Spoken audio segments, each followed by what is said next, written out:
and also on how will they be measured on the job. They say that there's so many ways now to gain sales, but there's no better way to make sales other than doing cold calling. It augments human capability or performance.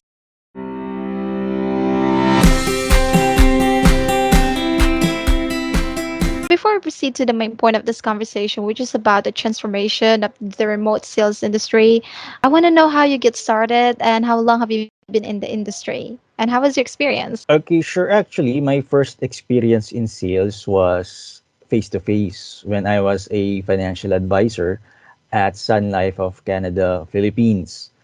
But my first sales experience in the BPO industry was when I was at Supportware Philippines as a sales development representative. And what I do is I search for leads online and then I create a list and then I upload that list at HubSpot.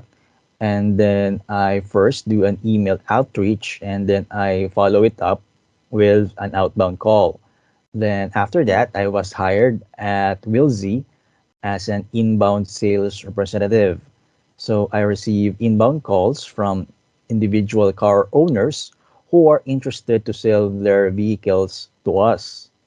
And currently, I am a customer success manager at Revcom US. So there are many things that are going on in our industry nowadays, and I believe you're so familiar with them. So in-house I am. employees are being replaced by remote staff, and there's a rapid increase of remote opportunities out there, which is a good thing. So the first question is how to effectively do sales remotely, and what are those things they need to have in order to become successful in doing sales remotely? Okay, sure. So since the pandemic, many companies has allowed their employees to work remotely or anywhere, but most were just working at home. Now, to be effective, one should have the necessary equipment to do outbound calling, and of course, a stable internet connection, and most importantly, would be a dedicated workstation that is free from uh, noise and also free from other distractions that would make you productive even while working at home. So this is generally one of the most important thing. And what is the piece of advice you can give for those business owners who are in the transition of having in-house employees now moving to build their remote team, especially offshore? Well, it's not yet late because some companies or businesses are just starting to realize that remote employees can just be as effective or just as productive as remote or outsourced employees. And there are multiple channels that you can look for remote employees, specifically here in the Philippines. And of course, what you need to do is to specify what are the job requirements and also what are the tasks and also on how will they be measured on the job.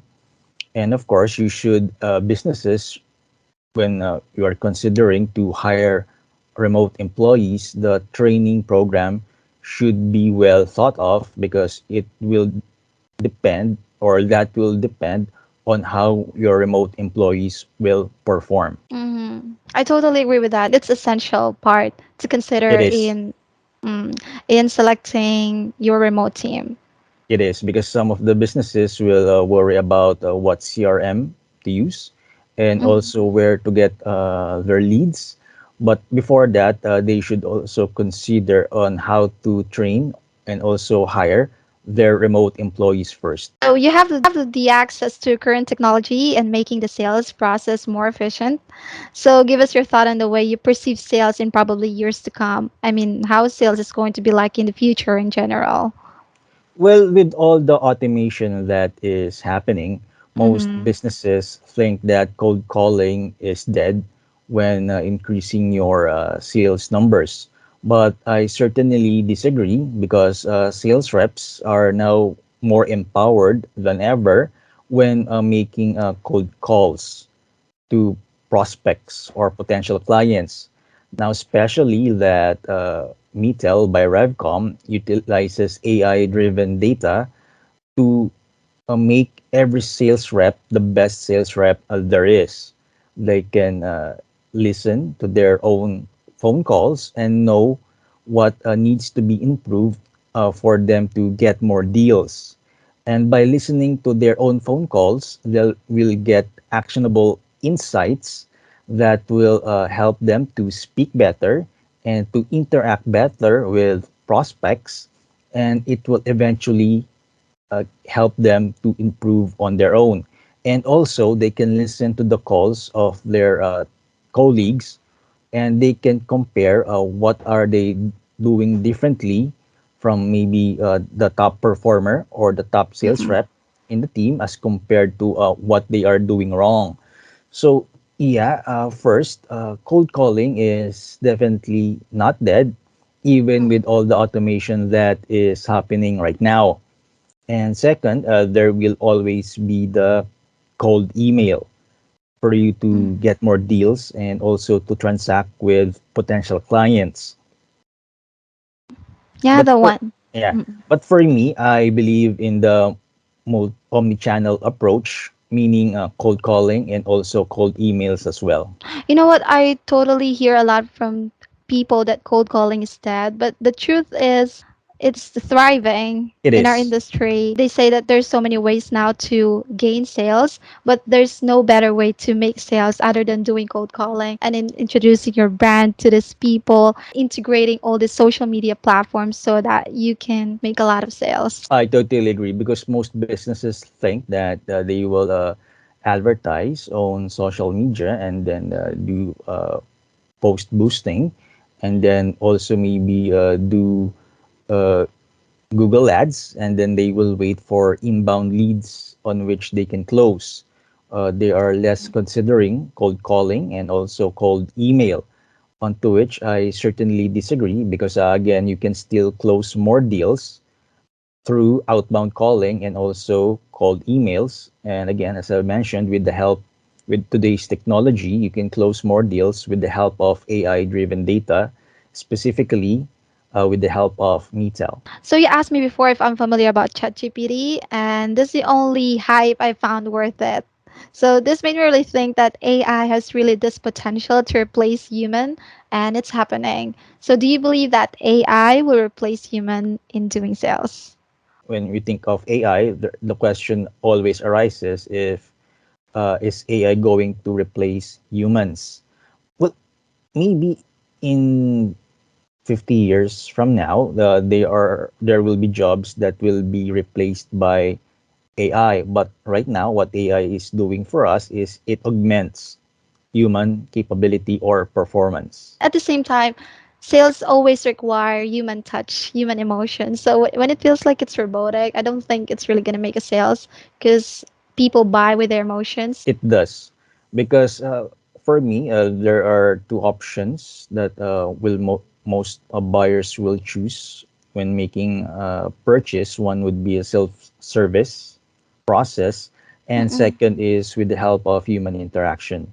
mm-mm, Can either be inbound or outbound, or maybe through shot process, mm-mm. but definitely it will still require certain genuine human interaction, I agree and, with you. Like, and not just automation by AI. mm-mm, I agree with you. Like, salespeople need to integrate themselves with these tools, and they're good to go. You know. Yes, Mm. and in my case, I help to educate people on how AI in their business calls can help them close more deals and help them to understand their client conversations better. Of course, with the help of Meta. Yeah. Speaking of that, speaking of Mittal, you have made me use a free trial for 10 days, and Yeah. thank you for that. Oh, And by what the I love way, about yeah, how's the experience of using Meta? Yeah. So what I love about a feature is that the conversation between the customers and the representative is automatically transcribed. So basically, you don't need to listen to call recordings and hire quality assurance or hire these people to listen to those recordings because simply you can just scroll down and read how their call was like, and you can tell yourself it's good or if it's good call or not. So Yeah, that's a good one. So, aside from I have mentioned, how can Mattel be instrumental to improve the performance of sales representative and customer service? Well, just like you mentioned, actually, that's what Mm-mm. team leads like about Metel, because they spend less time in coaching their sales reps, because again, the sales reps can listen to their own calls and rely on the AI driven analytics that will help them to converse better to prospects, and it will teach you on how it will provide you with a numerical and visual data on how you spoke with a certain lead, and also provide you with the emotion analytics. So as you may know, you if you have the data for emotion analytics, you can tap into the emotional drivers of a certain lead that is oftenly used when doing a buying decision or in the purchasing Mm-mm. decision. Yeah, we already actually have it in the Japanese version, and we just had it in the US version for the emotion Mm-mm. analytics. So yes, if you have the data for emotion analytics, you can instantly tap to the emotional drivers for every conversation to a prospect or lead, and emotional drivers are often used when making a purchase. And this does not only apply to business, but also to business to consumer voice conversations as well. One of our Japanese engineers just announced that it's now ready for the US version. So I genuinely had a great time having this conversation with you, Victor. So if they want to Okay. know more about a service you're offering, what is Mattel telephone system, or they just want to connect with you, how they can reach you. You can reach me at 833-464-4835. And yeah, let's have a Mm-mm. conversation, and let's discuss on how AI in your business calls can Mm-mm. help you close more deals. Mm-mm. Are you also active in some social media? Yeah, you can also search me at LinkedIn. Our website is metel.com. So it's Mm-mm. MIITEL.com. Thank you for that. So I hope this is not going to be the last time we can talk about our industry because I see that we share a lot of experience. I have been inside Oh, our you do. operation too. I have been a customer service and sales representative myself. So we generally know how these people can work more productively because we've been there. We know how it feels like. So thank you for sharing this amazing Definitely. Yes. thought. And thank you for time as well, Jubilee.